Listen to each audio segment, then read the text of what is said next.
কয়েকজন নেতার পদত্যাগে দলে কোনো প্রভাব ফেলবে না বলে মন্তব্য করেছেন জাতীয় নাগরিক পার্টি এনসিপি সদস্য সচিব আক্তার হোসেন।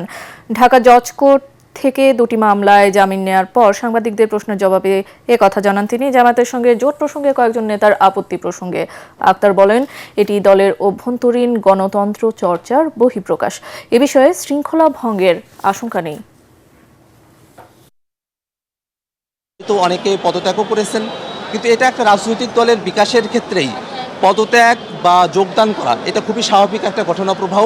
আমরা পার্টির যারা নেতৃত্ব আছি, পার্টির যারা সাধারণ সদস্যরা যারা আছি, আমরা পার্টির সিদ্ধান্তের প্রতি আমরা অটল থাকবো এবং আমরা মোটা থেকে যেটা চাই যে বাংলাদেশে একটা নতুন রাজনীতি দাঁড় করানো প্রয়োজন।